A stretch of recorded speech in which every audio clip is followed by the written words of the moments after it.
बहुत ही इंटरेस्टिंग, जैसे मैंने तुम्हें टॉपिक बताया था जो हम पढ़ने वाले हैं, और वो टॉपिक इंटरेस्टिंग होने के साथ साथ बहुत ही इंपॉर्टेंट टॉपिक भी है, इंटरव्यू के पर्सपेक्टिव से भी और ओवरऑल प्रोजेक्ट के पर्सपेक्टिव से भी। आज मैंने देखा था सर इंटरव्यू के क्वेश्चंस, तो उनमें बताया था इनहेरिटेंस के बारे में, सुबह देख रहा था मैं तो। तो ये जितना टॉपिक मैंने पढ़ाए हैं उस टॉपिक के बारे में जो क्वेश्चन आ रहे हैं इंटरव्यू को आंसर दे पा रहे हो? हाँ सर, उनके तो मैं दे पा रहा हूँ। ठीक है, ठीक है। तो हम बात कर रहे हैं इनहेरिटेंस की। इनहेरिटेंस क्या है? एक जैसे हमारे क्योंकि मैंने बताया कि जो हम काम कर रहे हैं वो ऑब्जेक्ट ओरिएंटेड प्रोग्रामिंग है, कि जो ऑब्जेक्ट के ऊपर प्रोग्रामिंग बेस है। तो सबसे पहले तो इनहेरिटेंस को अगर मैं बोलूंगा तो ये क्या, कोई पूछे व्हाट इज इनहेरिटेंस, तो it is one of, inheritance क्या हो गया, it is one of the 4 core concept of object oriented programming. ठीक है भाई, पहला पॉइंट तो ये हो गया, yes one of sir. The 4 core concepts of, oops लिख दे रहा हूँ, ऑब्जेक्ट ओरिएंटेड प्रोग्रामिंग एक ही बात है। अब सर ये इसमें इसका मतलब, ये जैसे हाँ पूछो। ये जो 4 कोर है, क्या पिलर भी बोल सकते हैं ना इसको? तो it is the one of the हाँ पिलर इन हाँ हाँ, 4 पिलर प्लस। बोलो कोर बोलो, मतलब कहने का मतलब कि 4 बेसिक जो उसके पॉइंट्स दिए हैं ऑब्जेक्ट ओरिएंटेड प्रोग्रामिंग ने, जी। ये दिए हैं। इन्हें यस चाहे सर। कोर बोलो चाहे पिलर बोलो, एक ही बात है। ठीक है, वो तो खाली सिनोनिम सा वर्ड क्या है तुम यूज जी करते जी। हो ग्रामर की, उससे फर्क नहीं पड़ता। अब ये कंसेप्ट क्या कहता है, अभी तक हमने जितनी भी क्लासेस वगैरह यूज किए हैं वो एक क्लास में एक कुछ मेथड बनाते थे, कुछ प्रॉपर्टी बनाते थे, कुछ वेरिएबल बनाते थे, फिर यस दूसरी सर। क्लास में उसका ऑब्जेक्ट बनाते थे और उसे यूज करते थे। Yes sir. But real life में सब कुछ आइसोलेशन में नहीं होता। ऐसा नहीं होता कि जैसे एक बंदे मेरे बारे में क्लास बनाई तो तुमने मेरे बारे में लिख दिया एंड दैट्स इट। ऐसा नहीं होता। मैं कभी भी अकेले नहीं हूं, मैं हूं तो मेरा फैमिली भी है, मेरी फैमिली ट्री होगी, मेरे पिताजी हैं, मेरी माता जी हैं, मेरे को कल को कोई बच्चा होगा तो मेरे बच्चे भी होंगे। तो कहने का मतलब ये है कि रिलेशनशिप अभी तक मिसिंग था, हमने जो पढ़ा। तो इनहेरिटेंस एक रिलेशन क्रिएट करता है। तो क्या सेकंड पॉइंट क्या हो गया? It create it relation. Creates relation relations between between classes. Between classes. ठीक है, तो जी। कैसे रिलेशन करता है? पेरेंट और child relationship are named as parent and child. एक इसमें पेरेंट होगा, एक चाइल्ड होगा। पेरेंट को कभी कभार बेस भी बोल देते हैं, बेस। ठीक है, बेस बेस क्लास, जैसे पेरेंट क्लास बोल दो उसे या उसी चीज को बेस यस क्लास सर। बोल दो, एक ही बात है। ठीक है, अब इतना ही बस, अभी थ्योरी इतना ही, अब आते हैं मेन अपने कोड पे। तो हमारे एक बनाएंगे नई क्लास, क्लास का नाम रखेंगे इनहेरिटेंस कंसेप्ट्स, और यहाँ पे पेरेंट लिख देता हूँ, ना पे नाम चेंज कर रहा हूँ मैं, फिर जी। उसका नाम यही है फाइल का नाम, लेकिन क्लास का नाम चेंज कर रहा हूँ मैं। इसे पब्लिक बना देते हैं। ठीक है, अभी तक क्या बनाते थे, एक क्लास होती थी, उसके अंदर एक मेथड बना लेते हैं, वाइड लेता हूँ पेरेंट मेथड, और कंसोल डॉट राइट लाइन में सिंपल क्या लिख रहा हूं मैं, I am a parent method, that's it. अब इसे यूज करेंगे तो कैसे यूज करते थे? बहुत सिंपल है ये तो, यही करते हुए आ रहे हैं अभी तक हम। दूसरी क्लास में जहां पे भी यूज करना है वहां पे जाओ भाई, ऑब्जेक्ट बनाएंगे। करेक्ट, ऑब्जेक्ट बनाएंगे। ऑब्जेक्ट बनाने से पहले बाकी को कमेंट करके आज की डेट डालते हैं। आज की डेट क्या है? 9 सितंबर 2023। 9 नहीं है सर, 4 है। ओह यस, 4 सितंबर, 4 सितंबर 2023। क्लास, अपनी क्लास का नाम क्या था? Inheritance concept. ये तो क्लास का नाम है नहीं, क्लास का नाम क्या है हमारी? पेरेंट है। Class parent. पेरेंट कॉन्सेप्ट था सर। नहीं, वो इनहेरिटेंस कंसेप्ट फाइल का नाम है, क्लास का नाम नहीं है, यहाँ पे क्लास का नाम लिखते हैं। जी। मोस्टली जो भी क्लास का नाम होगा वही फाइल का नाम होगा। लेकिन यहाँ पे मैंने जानबूझ के अलग इसलिए लिखा है कि मैं रिलेशन बताना चाह रहा हूँ पेरेंट उसका, लेकिन ये जो कंसेप्ट है उसका नाम इनहेरिटेंस कंसेप्ट है, इसलिए मैंने क्लास का नाम, फाइल का नाम अलग कर दिया है। बट हालांकि जब भी तुम बनाओगे तो क्लास का नाम और फाइल का नाम मोस्ट ऑफ द केसेस में सेम रहेगा, 99%। ओबीजे बनाएंगे, बन गया। मेथड कैसे कॉल करेंगे? पेरेंट डॉट डॉट, अब देखो जैसे ही डॉट लगाते हैं जो भी मेथड प्रॉपर्टी होंगे वो सब अपने आप आ जाएगा। ये देखो पेरेंट मेथड आ गया अपने आप, आ नहीं आ गया? आ गया, राइट? Yes sir. ठीक है। लेकिन अभी हमें, हमारा कंसेप्ट ये नहीं है कि हमें ये तो हमने ऑलरेडी अभी तक पढ़ा हुआ था। अब आता है इनहेरिटेंस का केस। इनहेरिटेंस कब आएगा? मान लो एक क्लास और यहाँ पे बनाई मैंने, क्लास का नाम चाइल्ड रख रहा हूँ, कुछ भी हो सकता है नाम से, अभी कभी भी हमें टेंशन नहीं लेनी। मैं जान मुझके समझाने के लिए तुम्हें पेरेंट चाइल्ड लिख रहा हूँ, लेकिन कुछ भी हो सकता है नाम। Okay sir. इसे कॉपी पेस्ट कर लेते हैं पूरे मेथड को।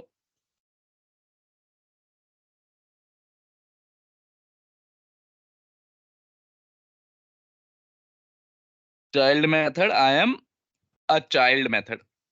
ऑलराइट, आप जाते हैं कंट्रोल एस कर देंगे। क्या चाइल्ड मेथड यहाँ पे मैं एक्सेस कर सकता हूँ पेरेंट ऑब्जेक्ट के साथ? बताओ, क्या पेरेंट के ऑब्जेक्ट के साथ मैं चाइल्ड का मेथड यूज कर सकता हूँ या नहीं कर सकता? अलग ऑब्जेक्ट बनाना पड़ेगा सर इसके लिए तो। हाँ, चाइल्ड का बनाना पड़ेगा ना, लेकिन पेरेंट के ऑब्जेक्ट के जी, साथ तो यूज नहीं कर सकता ना, दोनों अलग अलग नहीं कर क्लासें सकते हैं। हैं। यस ये सर। क्लास अलग है, ये क्लास अलग ये है, क्लास इसको इसके अलग है। बारे में कुछ पता ही नहीं है तो कैसे करेंगे? Yes sir. अभी तक तो यही चल रहा था और हमारा कोई दिक्कत परेशानी नहीं आ रही थी। लेकिन अब इन्होंने क्या बोला इनहेरिटेंस के कंसेप्ट के आने के बाद, ये देखो दो क्लास बनी, दोनों अपने अपने मेथड को यूज कर रही है। Yes sir. अब इनहेरिटेंस के कंसेप्ट ने क्या कहा कि आप इतनी सी लाइन लिख दो आगे, ये सिंबल होता है इनहेरिटेंस का। अगर लिख देता हूं, अब जैसे ही आप इनहेरिटेंस का सिंबल बना देते हो, इसका मतलब क्या है कि चाइल्ड इनहेरिट कर रही है पेरेंट को। अब बच्चा होता है, अगर वो पापा के पास कोई प्रॉपर्टी पड़ी हुई है तो वो ऑटोमेटिकली बच्चे की प्रॉपर्टी हो जाती है नहीं होती? Yes sir. राइट? तो अब जैसे ही आपने इनहेरिट किया, अब चाइल्ड के पास स्पेशल कैपेबिलिटी आ गई। कौन सी कैपेबिलिटी? कि भाई अपने मेथड तो वो एक्सेस कर ही पाएगा, साथ में साथ पेरेंट के मेथड भी कर लेगा। चेक करते हैं ऐसा हो रहा है नहीं हो रहा। मैंने क्या कहा? अपने तो कर ही लेगा, जी। साथ ही साथ पेरेंट के भी पेरेंट के भी कर करेगा। लेगा। ये देखो पेरेंट का भी आ गया। जी यस सर। लेकिन ये, हाँ, ये जो क्वालिटी मिली है, ये जो एडिशनल फीचर मिला है, ये सिर्फ चाइल्ड को मिला है, पेरेंट को नहीं मिला। पेरेंट में तो नहीं अगर, आएगा, पेरेंट के पास पेरेंट के ही रहेंगे। करेक्ट, अगर पेरेंट के साथ हम चाइल्ड डालेंगे तो देखो कुछ नहीं मिल रहा मुझे। तो यस सर। इनहेरिटेंस क्या कहता है कि चाइल्ड के ऑब्जेक्ट को पेरेंट का, पेरेंट के जितने भी मेथड प्रॉपर्टी या जो भी बनाई है आपने, बशर्ते वो प्राइवेट ना हो, पब्लिक हो। अगर मान लो मेरे पापा ने कोई चीज प्राइवेट कर रखी है सिर्फ अपने यूज के लिए, तो वो जी तो मैं नहीं ले सकता ना। Yes sir. जैसे जैसे कुछ चीज होती है, उनका टूथब्रश, टूथब्रश हो गया, वो तो उनका प्राइवेट चीज है। यस अब सर। उनका टूथब्रश थोड़ी ना मैं इनहेरिट कर लूंगा। Clear? Right sir. Yes sir. अब इसी को अगर आगे बढ़ा दें, एक्चुअली इस इनहेरिटेंस को, जो ये इनहेरिटेंस है, इसे क्या बोलते हैं? इनहेरिटेंस। नहीं, इनहेरिटेंस तो बोलते हैं। अभी अलग अलग टाइप के इनहेरिटेंस होते हैं। अच्छा, टाइप, हाँ सर, टाइप के भी क्वेश्चन थे वहाँ। तो इसे बोलते हैं भाई single level inheritance. Single level. जाहिर सी बात है, सिंगल लेवल मतलब एक यस सर। पेरेंट क्लास है, एक चाइल्ड क्लास ने, चाइल्ड क्लास है, एक चाइल्ड ने एक पेरेंट को इनहेरिट कर रखा है। इसे कहते हैं सिंगल लेवल इनहेरिटेंस। कोई डाउट है? क्वेश्चन? नो सर, कुछ नहीं है इसमें तो ऐसा। ठीक है। अब चाइल्ड के बाद आएगा कौन? Grand child.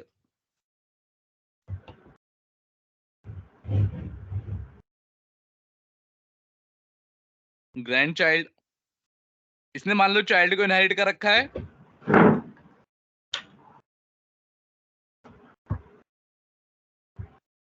इसने चाइल्ड को इनहेरिट कर रखा है, तो इसके पास क्या कैपेबिलिटी हो जाएगी कि ये अपने पिता का भी कर पाएगा।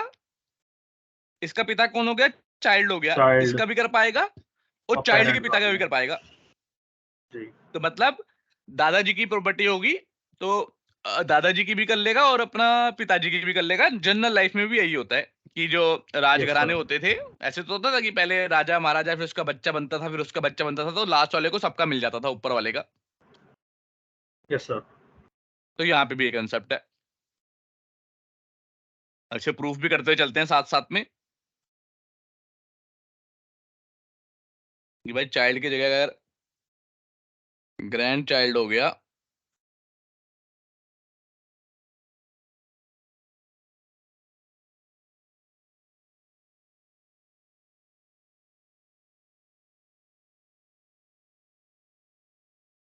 तो इसे पिताजी का भी मिला, दादाजी का भी मिला, और अपना तो खैर मिल ही जाएगा। अपने में तो मिलेगा कभी ही, हाँ। टेंशन लेनी नहीं है। हाँ, कि यस सर। अपना मिलेगा नहीं मिलेगा, अपना तो हमेशा मिल ही जाता है।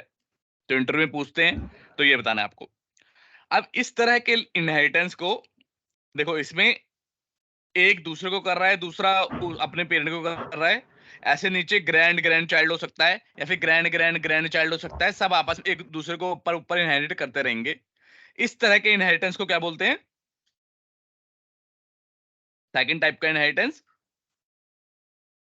Multi level inheritance. तो दो टाइप हमने पढ़ लिए। सिंगल लेवल, एक बंदे ने एक को इनहेरिट कर रखा है। मल्टी लेवल, एक बंदे ने मल्टीपल मतलब एक हिरा बन रखा है कि एक बंदे ने दूसरे को किया, दूसरे ने तीसरे को, तीसरे ने चौथे को। Yes sir. अब आता है हायरार्किकल इनहेरिटेंस। ठीक है, इसका मैं तुम्हें एक डायग्राम दिखाता हूँ, डायग्राम से और अच्छे से समझ में आएगा।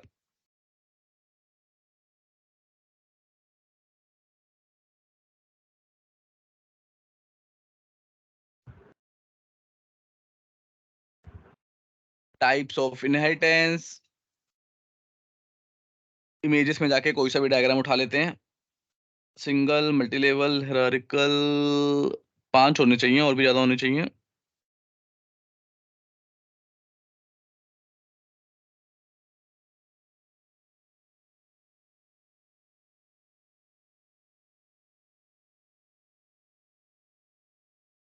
हाँ, शीशा आप लिख देते हैं।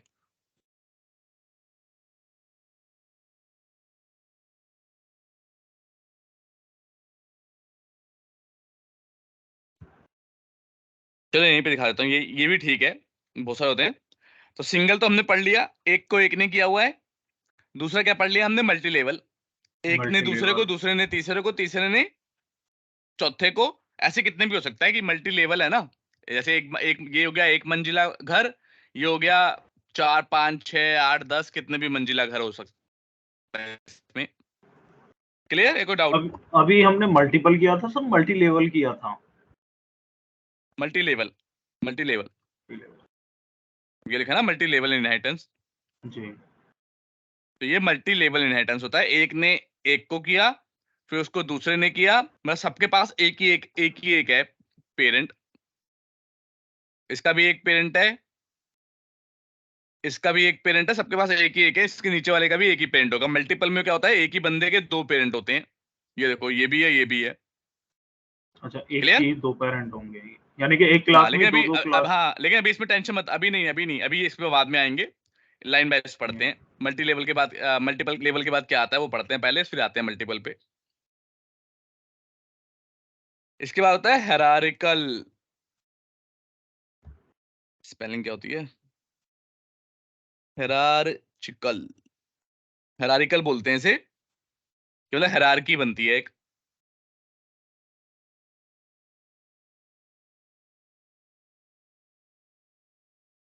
इसमें क्या आता है? इसमें पूरी फैमिली ट्री बन जाती है, चाचा भतीजे भी आ जाते हैं इसमें।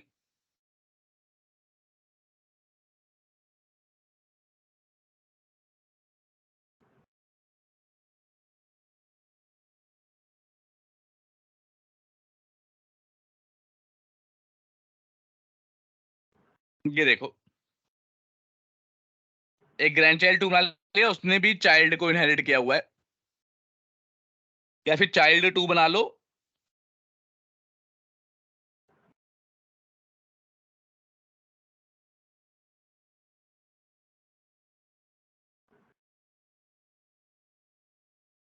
ये देखो, तो ये क्या बन गई, एक हायरार्की बन गई। अगर इसे पेंट में बनाएंगे तो ये जो बना रहा हूं मैं, इसी तरह का डिजाइन बनेगा। सही सा पेंट खोलते हैं, कौन गया हमारा पेंट, पेंट है। ये देखो, हमने जो डिजाइन बनाया है वो इस तरह का बनाया है। एक पेरेंट है,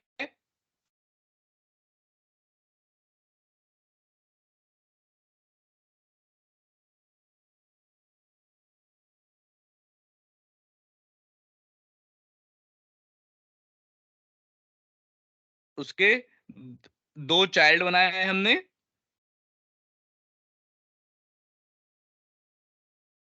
और फिलहाल अभी हमने उस चाइल्ड के दो बच्चे बनाए हैं।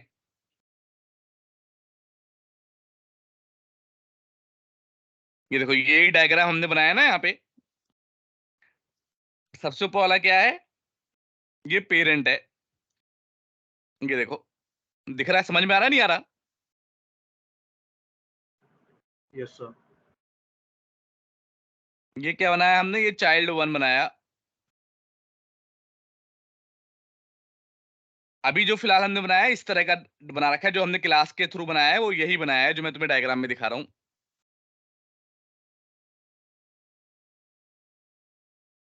इसे जीसी बोल देते हैं, GC1,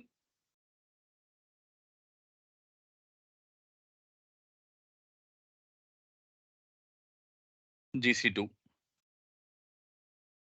ठीक है, और यही हमने यहाँ पे बनाया है पेरेंट। पेरेंट, इस पेरेंट के कितने चाइल्ड हैं, चाइल्ड और चाइल्ड 2 है इसका, इसके बच्चे।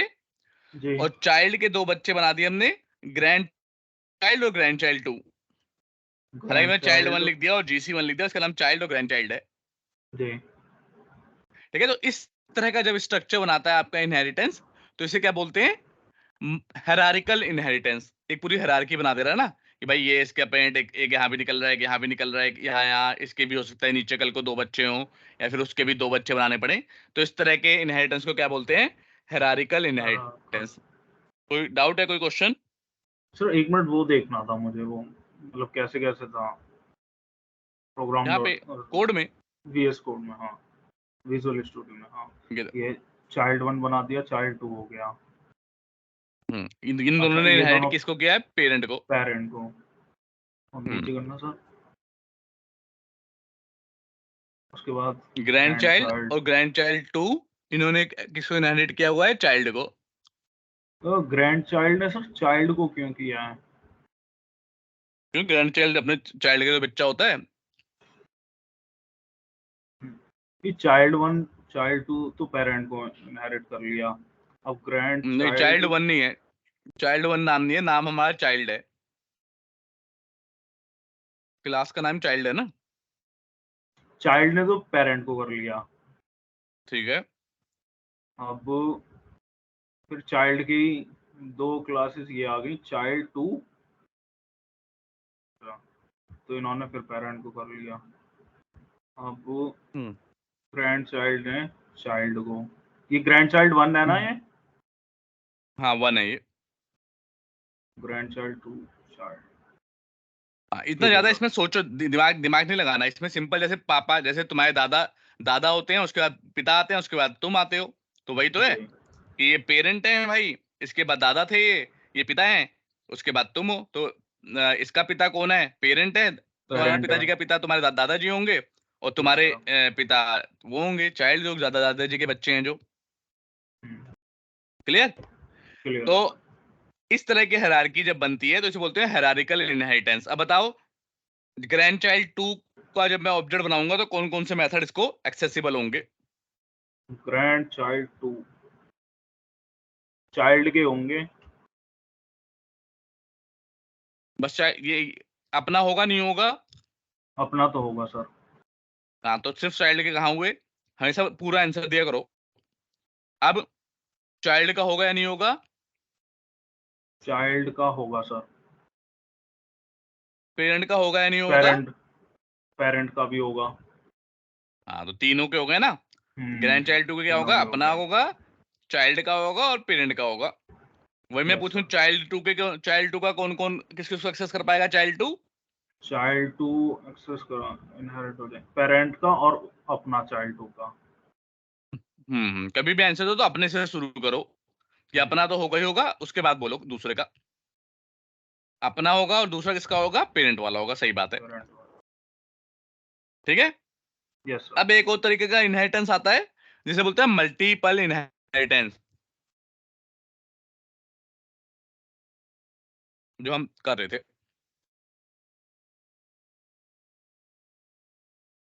ये क्या भला है? इसमें एक क्लास को एक क्लास अगर दो क्लास को इनहेरिट कर ले ऐसे करके, तो इसे कहते हैं मल्टीपल इनहेरिटेंस। अगर एक क्लास ने दो क्लास को इनहेरिट किया हुआ है तो उसे मल्टीपल जी। इनहेरिटेंस कहते हैं। Okay sir. बट खुशी की बात क्या है?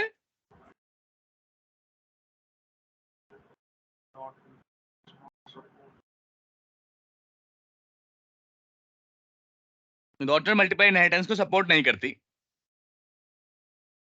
क्लियर है? कोई डाउट? क्लियर है सर। ये सबसे ज्यादा तो क्लियर हुआ इंटरव्यू है। का क्वेश्चन आता है, इंटरव्यू का बड़ा इंपॉर्टेंट क्वेश्चन है ये। जी। वाई, क्यों नहीं करती? तो इसका आंसर भी है। आंसर क्या है? बिकॉज ऑफ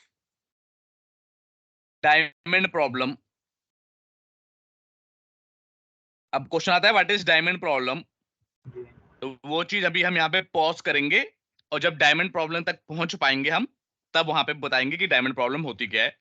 फिलहाल के लिए बस ये समझ लो कि मल्टीपल इनहेरिटेंस सपोर्ट नहीं होता। क्यों नहीं हो सकता? Because of diamond problem. अब डायमंड। डायमंड प्रॉब्लम क्या है, वो अभी तुम्हारे समझने लायक नहीं है। अभी जब जी आगे एक क्लास हो जाएगी तब समझ पाओगे तुम। सर। क्लियर है? कोई डाउट? सारे सर ये टाइप के क्लियर है। इनहेरिटेंस पता लग गए? Yes sir. तो अगर अब मैंने 5-7 बना दिए तो बता पाओगे कि कौन सा किसको इनहेरिट करेगा, कौन सा किसको नहीं करेगा? जी। अच्छा, अब दिमाग लगाओ कि चाइल्ड वाला पेरेंट के मेथड को एक्सेस कैसे कर पा रहा है। इसका मतलब क्या हुआ? कोई भी चाइल्ड मेथड वाला कब एक्सेस होता है? कोई भी मेथड, किसी भी क्लास का मेथड कब एक्सेस होता है? एक्सेस कब होता है? जब ऑब्जेक्ट बनता है उसका।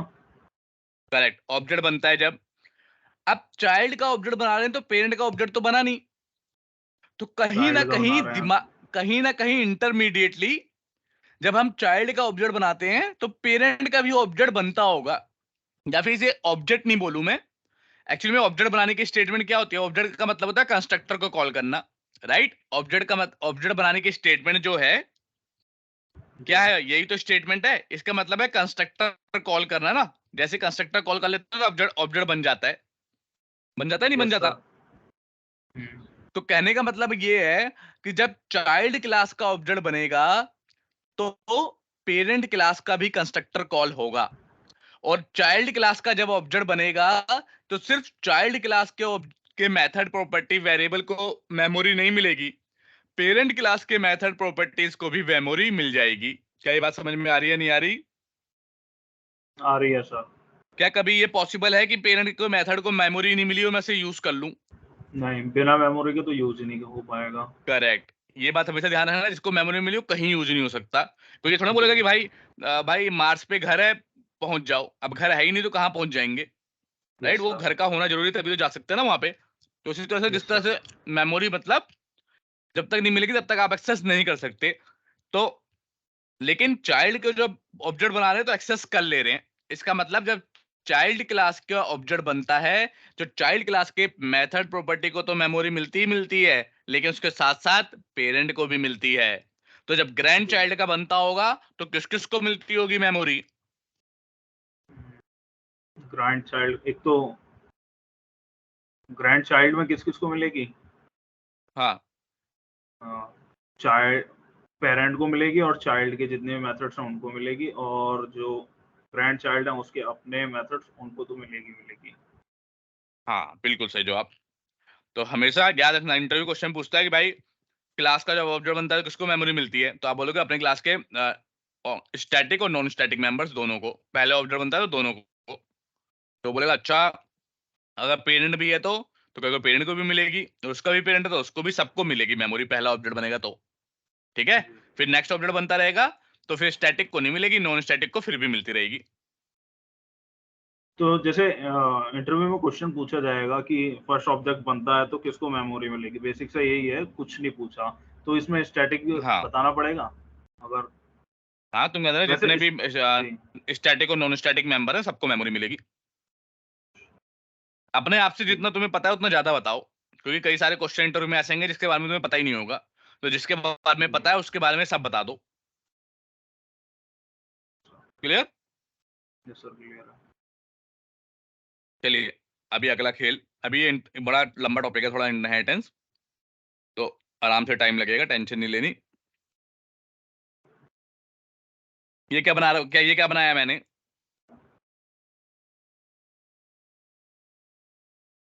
बताओ। कंस्ट्रक्टर बनाया ना ये मैंने। कंस्ट्रक्टर हो गया, क्लास नेम के साथ कॉल होता है, ठीक है सर।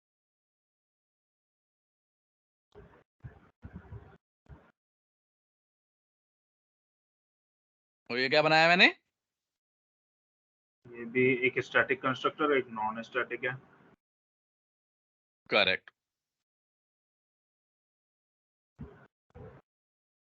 अब अभी तक का जो क्वेश्चन पूछा वो तो शायद ना भी पूछे, बट सबसे कॉमन क्वेश्चन ये होता है पूछने वाला जो का बता रहा हूँ।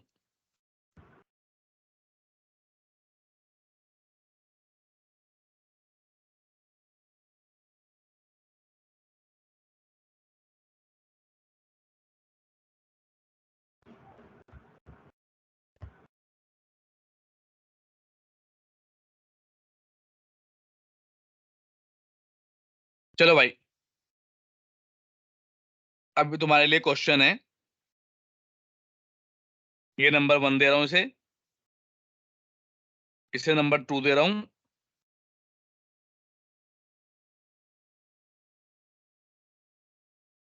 इसे नंबर 3 दे रहा हूँ, इसे नंबर 4 दे रहा हूँ।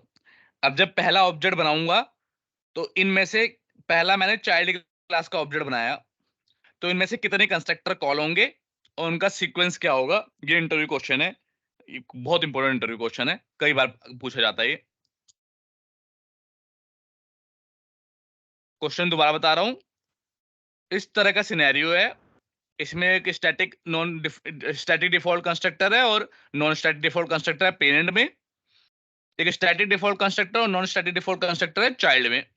अब मैंने चाइल्ड क्लास का ऑब्जेक्ट बनाया, तो आप बता दो मुझे कि पहले तो कितने कंस्ट्रक्टर कॉल होंगे?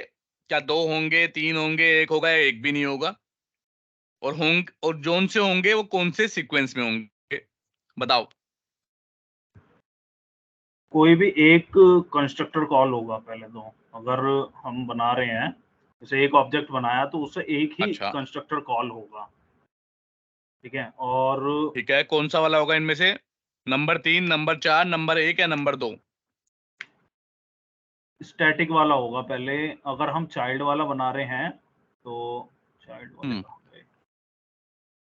चाइल्ड यानी कि 4। ठीक है, तो तुम कह रहे हो कि नंबर 4 कॉल होगा और कोई कॉल नहीं होगा। पहले तो 4 ही होगा। Yes sir. पहले वाले बाद में नहीं पूछ रहा, मैं कह रहा हूँ ऑब्जेक्ट बनाया उसके बाद मैं डिबग करने जा रहा हूँ, तो कौन सा कॉल होगा रन होने से पहले पहले?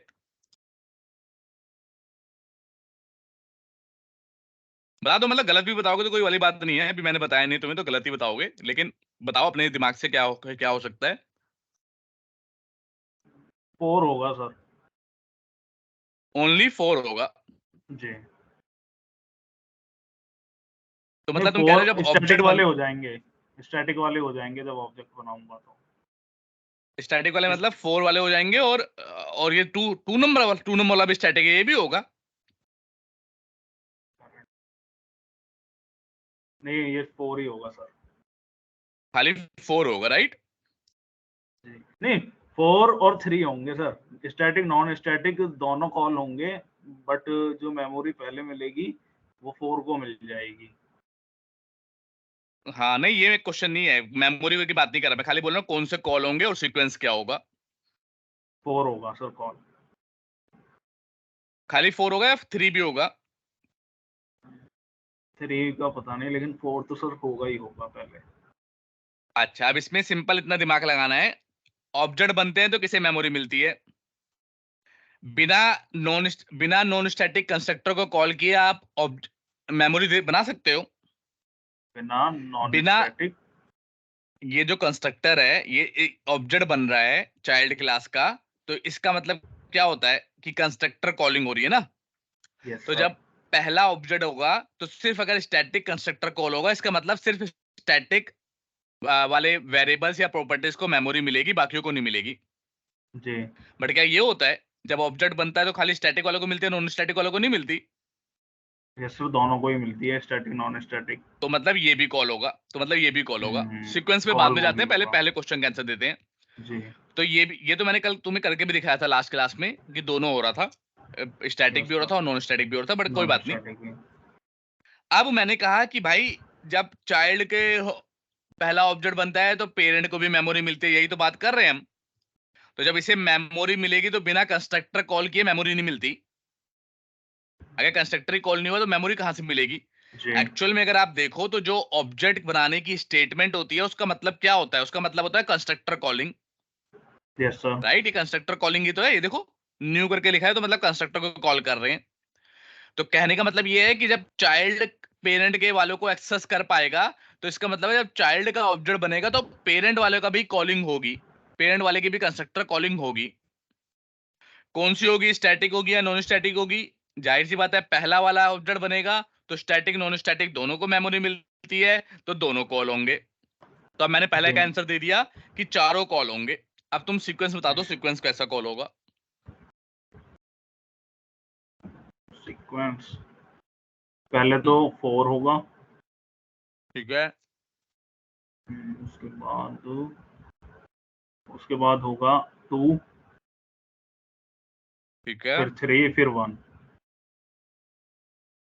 4 2 ठीक है, 3 1। बहुत क्लोज हो तुम। हाँ बहुत क्लोज हो, लेकिन आंसर क्या है? 4213। तो 4 ये इंटरव्यू 2 क्वेश्चन है। 1 3। एक तो जब चाइल्ड क्लास का ऑब्जेक्ट बनाओगे तो दोनों कॉल होंगे, पेरेंट वाला भी और चाइल्ड वाला भी। पर दोनों का मतलब ये नहीं है कि अगर मैंने यहाँ पे एक पैरामीटर वाला भी बना दिया तो पैरामीटर वाला भी कॉल हो जाएगा। वो तो पैरामीटर के हिसाब से होगा, जी। ये नहीं कि पैरामीटर वाला भी कॉल हो जाएगा।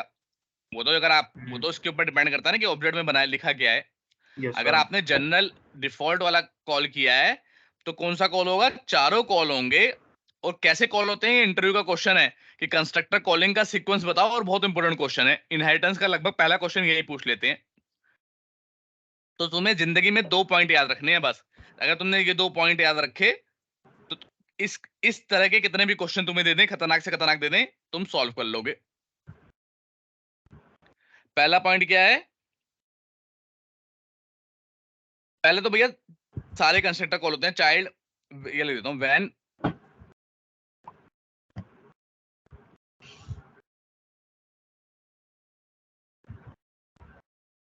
both parent and get, ठीक है, दोनों ही कॉल होंगे। पहली बात तो ये रखनी है कि भाई दोनों ही कॉल होंगे। अब जी। सीक्वेंस क्या होगा, उसके लिए 2 लाइन याद रखनी है। All static constructor will get called, सारे static constructor will get called first. तो जितने भी स्टैटिक हैं, जैसे कि अगर ग्रैंड चाइल्ड की बात होती तो पहले ग्रैंड चाइल्ड का स्टैटिक, फिर चाइल्ड का, फिर पेरेंट का, will get called first from bottom to top. From bottom to top उल्टा है। Bottom to top. फिर ऑल नॉन स्टैटिक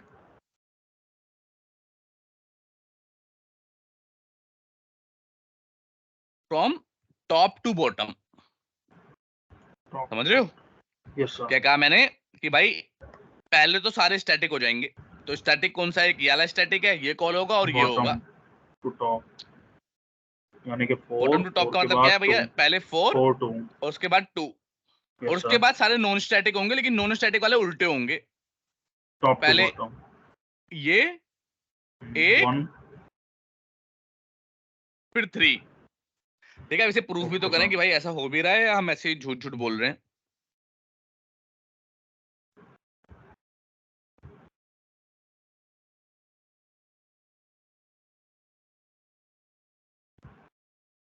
ठीक है, चाइल्ड का ऑब्जेक्ट यहाँ पे बनेगा।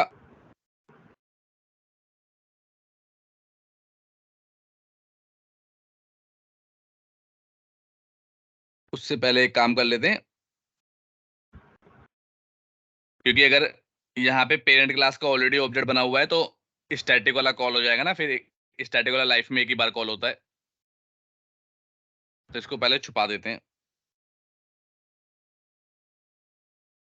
देखो, मैंने क्या कहा था? सबसे पहले स्टैटिक वाले नीचे से ऊपर चढ़ेंगे। स्टैटिक वाला कॉल हुआ या नहीं हुआ? यस सर, स्टैटिक वाला ही हुआ है। चाइल्ड वाला हुआ। अब कौन सा कॉल हुआ बताओ?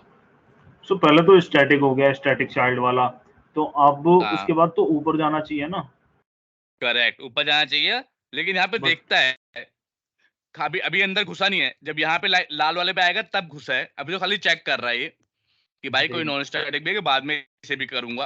अभी लेकिन घुसा नहीं है, देखना। तो जो बोला है वही होगा। अभी घुसा नहीं। घुसा किसके अंदर? स्टैटिक वाले के अंदर। स्टैटिक के अंदर गया। ठीक है, अब क्या बोला था मैंने? देखो, अभी भी टॉप टू घुसा नहीं है बॉटम। लेकिन आ जी, गया। नॉन स्टैटिक अब वापस अंदर आया से अपनी जगह जाएगा। पे अंदर। तो जो बोला मैंने वही हुआ। Yes sir. तो यही होता है। लेकिन नेक्स्ट टाइम बनेगा तो नेक्स्ट टाइम ऐसा नहीं होगा। नेक्स्ट टाइम सिर्फ नॉन स्टैटिक वाले कॉल होंगे।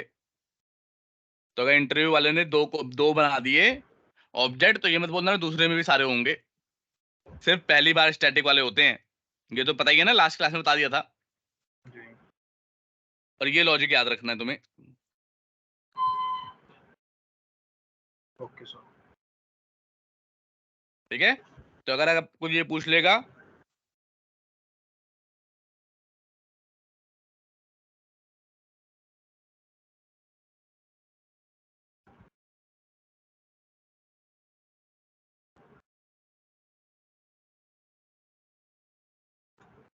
और इन सब में एनएस और एस है, नॉन स्टैटिक और स्टैटिक डिफॉल्ट। तो बताओ, सी का ऑब्जेक्ट बनाएंगे तो कौन कौन सा ऑब्जेक्ट कॉल होगा? चलो, सी का सी। नहीं है ऐसे, मैं लिख देता हूँ ऑब्जेक्ट के लिए क्या बना रहा हूँ मैं।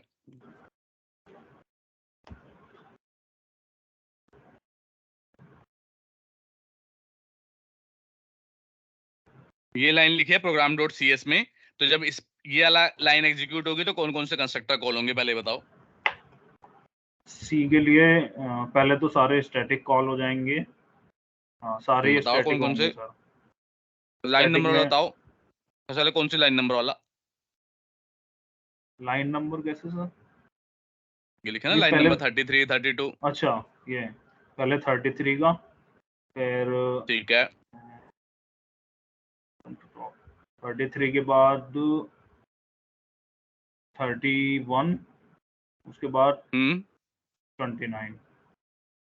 ठीक है, इसका स्टैटिक कॉल हो गया। अब उसके बाद क्या कॉल जी, होगा? उसके बाद होंगे non static call. Line number बताओ। 29, 31, हम्म 33। ओके। अब नेक्स्ट लाइन पे कोड आया, ये वाला लाइन एग्जीक्यूट है, अब क्या कॉल होगा?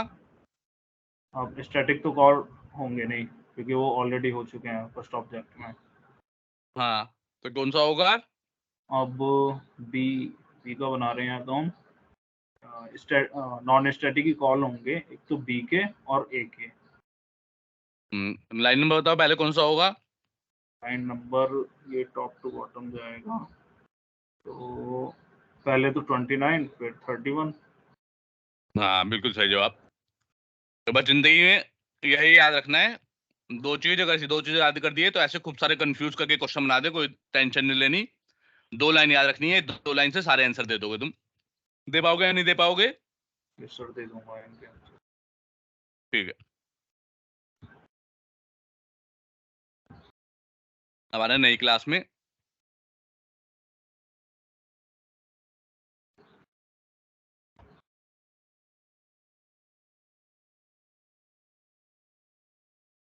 Method overriding.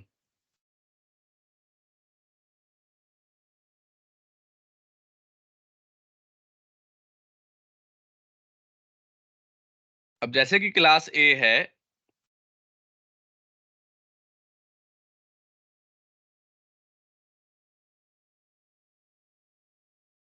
पहले हमने ओवरलोडिंग पढ़ा था ना सर? हाँ वो मेथड ओवरलोडिंग पढ़ा था। वो क्या था, पॉलीमॉर्फिज्म का एग्जांपल था। अब एक और पॉलीमॉर्फिज्म का जी। एग्जांपल है। मैंने बताया था ये एक और पॉलीमॉर्फिज्म का एग्जांपल आएगा, वो स्टैटिक था, ये डायनेमिक है। अच्छा, ये भी पॉलीमॉर्फिज्म का एग्जांपल है, ये भी ओवरराइडिंग और ओवरलोडिंग तो होना ही। हाँ हाँ, दोनों ही है। अभी आता हूँ, पहले बताता हूँ, पहले लिखने दो फिर समझाता हूँ।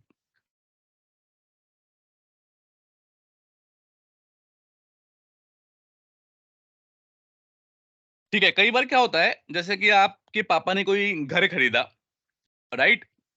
अब जब आपकी ओके। एज आई तो आप घर बहुत पुराना हो गया, तो जरूरी थोड़ी ना जी। है कि आप जो घर खरीदा है उसी घर में रहना आपकी मजबूरी है।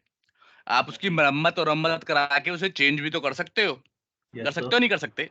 बिल्कुल। तो जब तो यही कंसेप्ट ओवरराइडिंग का है कि भाई कोई मेथड मान लो पड़ा हुआ है पेरेंट क्लास में, लेकिन जरूरी नहीं है कि जैसा का जैसा पड़ा है वैसा ही यूज करना है।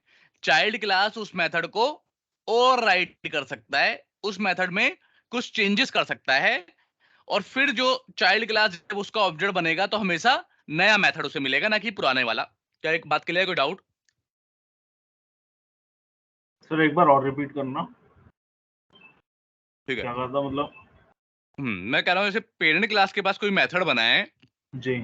जैसे मैंने बताया कि तुम्हारे पापा की कोई प्रॉपर्टी है, वैसे ही पेरेंट क्लास के पास वो मेथड है। वो मेथड पुराना हो चुका है, चाइल्ड क्लास उस मेथड को, उस क्लास को जैसे ही इनहेरिट करेगा, वो मेथड चाइल्ड क्लास को मिल गया। लेकिन चाइल्ड क्लास चाहता है कि ज्यों का त्यों मेथड कॉल ना करूं मैं, कुछ उसमें चेंजेस वेंजेस कर दूं। जैसे कि तुम चाहते हो कि तुम्हारे पापा की प्रॉपर्टी में चेंजेस कर दूं, वैसे ही चाचा चाइल्ड क्लास का जो मेथड है वो चाहता है, चाइल्ड क्लास का जो ऑब्जेक्ट है वो चाहता है मैं कुछ चेंजेस कर दूं, फिर यूज जी। करूं। तो उसके लिए ओवरराइडिंग कंसेप्ट आया है कि भाई तुम नीचे जाके चेंज कर दो, और फिर जब भी तुम मेथड को कॉल करोगे सेम मेथड को, तो वो नया वाला चेंज मेथड की वैल्यू आएगी, ना कि पुराने वाले की। अब एग्जांपल अच्छा। लिखते हैं तो ज्यादा समझ में आएगा। अच्छा, दो कीवर्ड इसके लिए इंपॉर्टेंट है। एक तो है वर्चुअल, कि उन्हीं चीज को आप ओवरराइड कर सकते हो जिनके आगे वर्चुअल लिखा हो।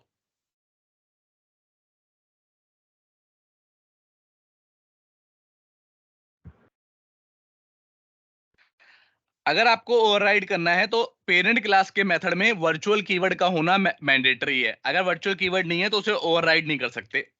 मान लो कोई ओके ऐसी सर। प्रॉपर्टी है आपके पापा की, जिसने बोल मान लो कोई ऐसी चीज है जो आपके प्रॉपर्टी में कोई और ऐसी चीज है, आपके पापा चाहते हैं इसे तो मैं ओवरराइड करने ही नहीं दूंगा, तो वो पहले ही जी। बोल देंगे कि भाई नहीं, इसको चेंज नहीं कर सकते आप। लेकिन कुछ चीजें जो पापा के चाहेंगे कि चलो कर सकते हो, तो उसको वर्चुअल, जैसे प्रॉपर्टी वगैरह एक वर्चुअल चीज है जिससे वो चेंज कर सकते हैं। यानी कि परमिशन लेनी पड़ेगी पहले। करेक्ट। तो पेरेंट क्लास को ऑलरेडी परमिशन देनी पड़ेगी। पेरेंट क्लास ने यहाँ पे बोल दिया मैं वर्चुअल हूँ, तो मतलब हाँ चेंज जी। कर सकते हो।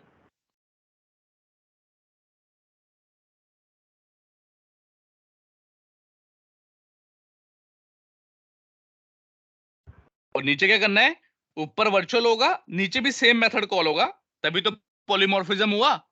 पॉलीमॉर्फिज्म का मतलब ये है ना, एक ऑब्जेक्ट के साथ दोनों मेथड मिलेंगे, सेम मेथड कॉल होगा सेम नाम से, लेकिन फंक्शनैलिटी डिफरेंट होगी।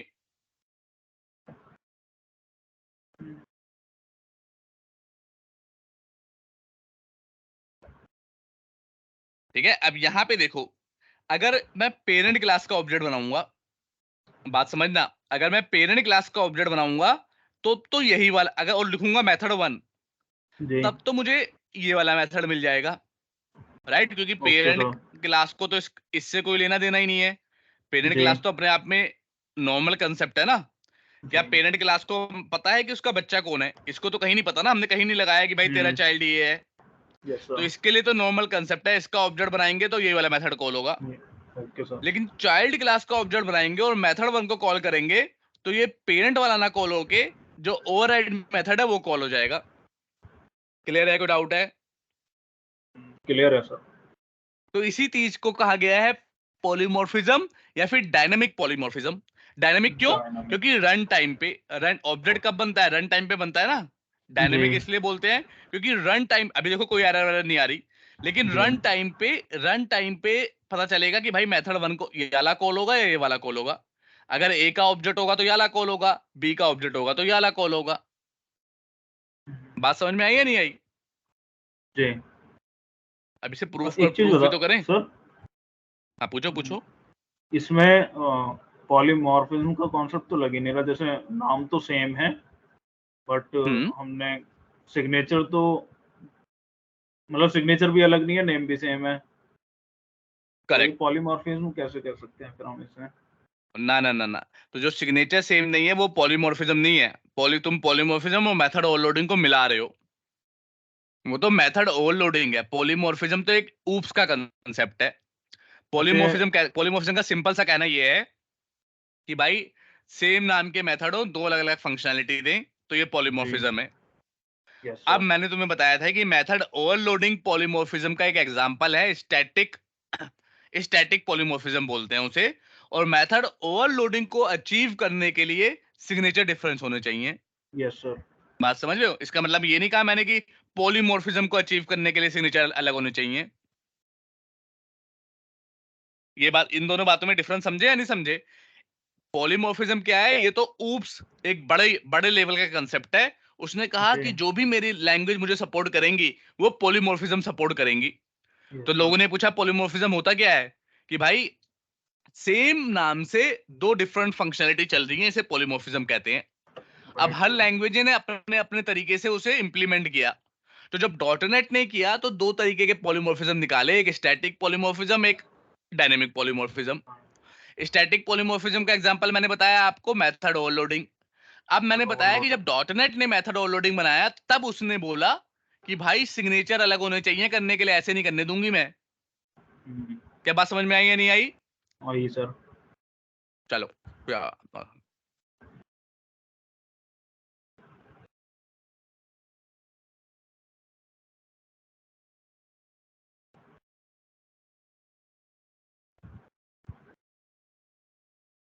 ठीक है। ओबीजे ए डॉट का के कर दूंगा मेथड वन। अभी देखेंगे जब ओबीजे बनाऊंगा तो पेरेंट वाला कॉल होगा ए वाले के साथ, बी वाले के साथ चाइल्ड वाला।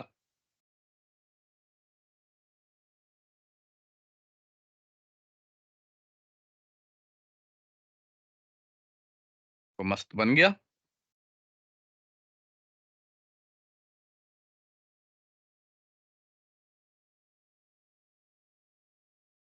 आ गया। कौन सा कॉल हुआ बताओ? पेरेंट फर्स्ट का वाला होगा ना। यानी कि पेरेंट वाला। करेक्ट। ओबीजे ए के साथ पेरेंट वाला होगा, लेकिन ओबीजे बी के साथ कौन सा हुआ? चाइल्ड वाला हुआ। चाइल्ड वाला। तो यही हमने बात की थी कि मेथड ओवरराइडिंग होती है भाई।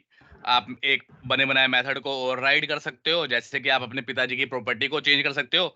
तो वही बात हो ना कि पिताजी तो अपनी प्रॉपर्टी में रहे, जब तक पिताजी की जवानी थी या फिर पिताजी थे तब तक वो अपनी प्रॉपर्टी में रहते थे। लेकिन आपने अपनी जवानी में चेंज कर दिया तो आपको नया घर मिला, तो इसीलिए ऑब्जेक्ट बी को नया घर मिला। लेकिन जी। ऑब्जेक्ट ए तो पिताजी थे ना, वो तो अपने पुराने घर में ही रहे थे, तो उन्हें अपना पुराना घर मिला। Right sir. कोई दिक्कत या परेशानी समझने में? नहीं सर, कुछ भी। ठीक है, अभी और भी है इनहेरिटेंस, लेकिन वो नेक्स्ट क्लास में खत्म करेंगे। आज के लिए इतना ही है, क्योंकि अभी ज्यादा बता दूंगा तो यही प्रैक्टिस करने में दिक्कत आ जाएगी ना। जी दो ही सर। दिन है नेक्स्ट क्लास में। ठीक है, तो अभी ये दबा के प्रैक्टिस करो। और क्या करना है तुम्हें, जैसे मैं अभी तो पहले मेरा वाला कॉपी पेस्ट देख देख के मतलब अपने हिसाब से करना। उसके जी। बाद दिमाग लगाओ कि कहाँ पे इनहेरिटेंस बना सकते हो। जैसे मोबाइल की एक क्लास बनाओ, उसके अंदर एक हम्म। सैमसंग फोन लो, एक आईफोन लो, दोनों को मोबाइल जी। क्लास से इनहेरिट करो। मोबाइल में कैमरा और जैसे फ़ोन और मैसेज 2 मेथड बना देंगे, फ़ोन और मैसेज, या फिर जी। कैमरा एक मेथड बना दिया, कैमरे को ओवरराइड कर दो। सैमसंग में 25 मेगापिक्सल दिख दिया, इसमें अपना 7-8 मेगापिक्सल जितना भी होता है उतना डाल दिया। हुँ। बना पाओगे, नहीं बना पाओगे इस तरह का डिज़ाइन? ये सर बनाता हूँ मैं ऐसे तो। ठीक है? तो ऐसी मोबाइल का बनाओ, ऐसी 2-3 चीज़ जहाँ पे तुम्हें लग रहा है कि इनहेरिटेंस हो सकता है, वो बनाओ। जी, कुछ भी नहीं समझ में नहीं आ रहा तो इंसानी बना दो। इंसान ठीक इंसान की है जगह सर। जानवर बना दो। जानवर का बना तो दो कि मोबाइल का जानवर ही कैसे बनाता हूँ, आए। मोबाइल का सही नहीं, रहेगा। एक ही नहीं बनाना, कम से कम 3-4 प्रैक्टिस करना है ना, मोबाइल का भी, कार का बना दो, और मतलब हर चीज़ पे इनहेरिटेंस तो हर चीज़ पे हो सकता है ना। जी हाँ। तो 3-4 एग्ज़ाम्पल बना के ट्राई करना और बताना कोई क्वेश्चन या डाउट हो तो। तो इससे अलग मतलब और भी कुछ जैसे इंटरव्यू के क्वेश्चन मैं कर रहा हूँ, तो मतलब और हुँ, भी हुँ। कुछ चीज़ पढ़ता रहूँ कि जो मुझे इंटरव्यू वगैरह में हेल्पफुल रहे? नहीं, अभी तो यही पढ़ो, अभी आएगा धीरे-धीरे, धीरे-धीरे तुम्हें भी और ज़्यादा पढ़ना पड़ेगा।